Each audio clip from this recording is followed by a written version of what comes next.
Hey, what's up, y'all? This is Paul Miller, aka DJ Spooky, and I'm speaking to you from Tribeca, Lower Manhattan, New York City. The New York Guitar Festival, David Spellman, asked me to do a riff on my man, Reverend Gary Davis, because they're doing a whole dedicated festival celebrating his memory. And I just thought I'd break it down a little bit to kind of give you guys a sense of the historical overview of what he's up to. So let's dive in.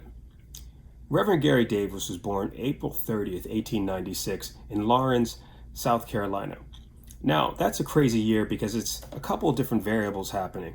One, the Supreme Court ruled on Plessy versus Ferguson and indoctrinated the entire country in this crazy situation called separate but equal, that basically enshrined Jim Crow as the law of the land and created a whole notion of separate but equal as the foundation for the American psyche for the next several decades. That also created a situation that economically disenfranchised people who had already been suffering from the effects of the Civil War for decades.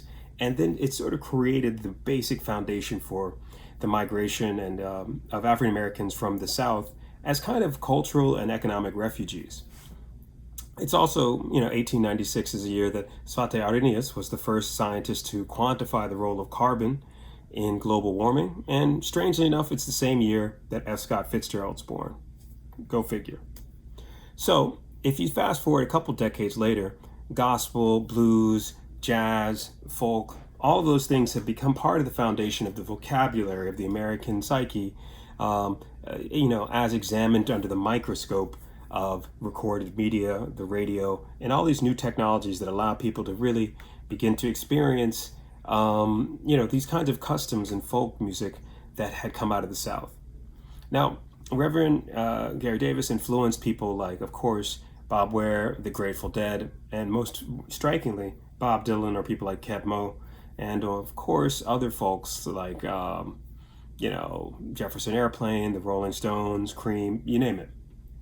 But he was known as the street singer of Harlem precisely because he took this notion of what would have been called a griot in West African tradition and turned it into kind of an upside down folk remix of what it had been before. So by playing the banjo, the guitar, the harmonica, simultaneously and tapping on them and creating all sorts of new approaches to his playing, he attracted an entire school of other guitarists that really profoundly changed the course of American history. So to me, at least, as a DJ and artist and musician, I view him as someone who is a kind of a sampler of all these different traditions who then synthesized them and put them in one place that people could check out.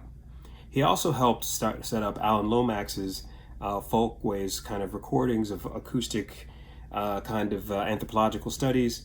And even, one could argue like Zora Neale Hurston, who's a legendary African-American filmmaker, writer, and above all, kind of theoretician, that there's a long tradition of people engaging how these traditions would be kind of evolving out of blues and jazz and when they hit the urban context. So from the deep South to the deep city, we can see that Reverend Gary Davis was able to kind of translate this kind of traditional form of the blues and banjo and all these kind of things into something that became kind of a cult DNA of the 60s and 70s and moving forward. So to me, at least, these are things that in the rearview mirror of the 21st century, they still profoundly affect us to this day. And I just want to say it's all too rare that his memory is celebrated and that we can easily, as we look at the 21st century moving forward, get a sense of how people can really look to these incredible collections like Alan Lomax's folk collections and archives that Reverend Gary Davis influenced as kind of the beginning of a record collection of sort of what the United Nations would call an intangible heritage.